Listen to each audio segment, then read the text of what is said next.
പുത്തൻ പുതിയ സിനിമാ വിശേഷങ്ങളിലേക്ക് എല്ലാവർക്കും സ്വാഗതം. ബിബിൻ ജോർജ് നികേന്ദ്ര കഥാപാത്രത്തെത്തി കഴിഞ്ഞ ആഴ്ച തിയേറ്ററിലെത്തിയ ഏറ്റവും പുതിയ മലയാള ചിത്രമാണ് ഗുമസ്തൻ എന്ന് പറയുന്ന സിനിമ. ചിത്രം വിജയകരമായിട്ടുള്ള 5 ദിവസങ്ങൾ പിന്നിട്ടിരിക്കുകയാണ്. അപ്പൊ ഇന്നത്തെ വീഡിയോ ഭാഗത്ത് നമ്മൾ പങ്കുവെക്കാൻ പോകുന്ന ഗുമസ്തൻ എന്ന് പറയുന്ന സിനിമയുടെ 5 ദിവസത്തെ ബോക്സ് ഓഫീസ് കളക്ഷൻ റിപ്പോർട്ടാണ്. അപ്പൊ വീഡിയോ ആദ്യമായിട്ട് കാണുന്ന സുഹൃത്തുക്കാണെങ്കിൽ പുത്തൻ പുതിയ സിനിമാ വിശേഷങ്ങൾക്ക് OTT അപ്ഡേറ്റ്സ് ഉൾക്കാട്ടി ഇപ്പോൾ തന്നെ ചാനൽ സബ്സ്ക്രൈബ് ചെയ്ത് നോക്കുക.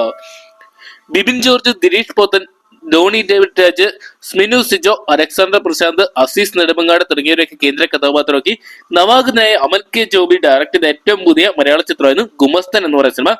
എന്തൊക്കെയാണ് മലയാളികളുടെ പ്രിയ ചിത്രമായിട്ട് മാറിക്കൊണ്ടിരിക്കുന്ന ഗുമസ്തൻ എന്ന് പറയുന്ന സിനിമ. ആദ്യ ദിനങ്ങളിൽ ചിത്രത്തിന് കാര്യമായിട്ടുള്ള ചലനങ്ങളൊന്നും സൃഷ്ടിക്കാൻ സാധിച്ചിട്ടില്ലെങ്കിൽ മികച്ച ഒരു മൗത്ത് പബ്ലിസിറ്റിയിലൂടെ ചിത്രം പിന്നീട് അങ്ങോട്ട് നല്ലൊരു കളക്ഷൻ ഉയർത്തുന്ന കാഴ്ചയാണ് കാണാൻ സാധിച്ചിരിക്കുന്നത്. ആദ്യ ദിനം ചിത്രത്തിന്റെ കളക്ഷൻ ഏകദേശം 1 കോടിക്ക് 1 ലക്ഷത്തിനും താഴെയായിരുന്നു. എന്നാൽ പിന്നീട് അങ്ങോട്ട് കളക്ഷൻ ഉയരുന്ന ഒരു കാഴ്ചയാണ് നമുക്കിപ്പോൾ കാണാൻ ആദ്യ ദിനം ചിത്രത്തിന്റെ കളക്ഷൻ റിപ്പോർട്ട് പുറത്തു വന്നപ്പോൾ ചിത്രം ഏകദേശം 4 ലക്ഷത്തോളം മാത്രമായിരുന്നു സ്വന്തമാക്കിയിട്ടുണ്ടത്.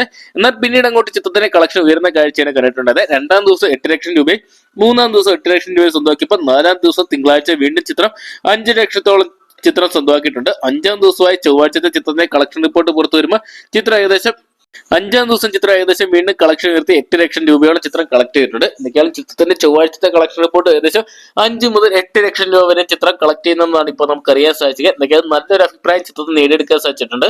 മികച്ചൊരു ക്രൈം ത്രില്ലർ ഇൻവെസ്റ്റിഗേഷൻ ചിത്രം എന്നൊരു ലേബൽ ഗുമസ്തൻ എന്ന് പറയുന്ന മലയാള സിനിമയ്ക്ക് നേടിയെടുക്കാൻ സാധിച്ചുകൊണ്ട് തന്നെ ചിത്രം വലിയൊരു വിജയമായിട്ട് മാറാനുള്ള സാധ്യതകളും തള്ളിക്കളയാൻ പറ്റില്ല. എന്തൊക്കെയാണ് നമുക്ക് കാത്തിരിക്കുക. ഈ ഒരു വർഷത്തെ ഗോൾ എന്ന് പറയുന്ന സിനിമ സർപ്രൈസ് ആയിട്ട് ഒരു ഹിറ്റായിട്ട് മാറിയതുപോലെ ഗുമസ്തൻ എന്ന് പറയുന്ന സിനിമ ഒരു വലിയൊരു വിജയമായിട്ട് മാറുമെന്ന് അറിയാൻ വേണ്ടി ചിത്രത്തിന് 5 ദിവസത്തെ world wide box office collection report പുറത്തു വരുമ്പോൾ ചിത്രം ഏകദേശം 38 ലക്ഷം രൂപ കളക്ട് ചെയ്തിട്ടുണ്ട്. ഇതൊക്കെയാണ് ചിത്രം എത്രത്തോളം വലിയൊരു വിജയമാവുന്നത് വരും ദിവസങ്ങളെ ബോക്സ് ഓഫീസ് കളക്ഷൻ റിപ്പോർട്ട് കണ്ടുതന്നെ അറിയേണ്ടിയിരിക്കുന്നു. അപ്പൊ ഗുമസ്തൻ എന്ന് പറയുന്ന സിനിമ നിങ്ങൾ തിയേറ്ററിനായിട്ട് കണ്ടിട്ടുണ്ടെങ്കിൽ ഈ സിനിമയെ കുറിച്ചുള്ള നിങ്ങളുടെ വിലയേറിയ അഭിപ്രായം കമന്റ് ബോക്സിൽ പങ്കുവെക്കുക. വീഡിയോ ഇഷ്ടപ്പെട്ടെങ്കിൽ ലൈക്ക് ചെയ്യാനും ഷെയർ ചെയ്യാനും ചാനൽ സബ്സ്ക്രൈബ് ചെയ്യാനും മറക്കണ്ട.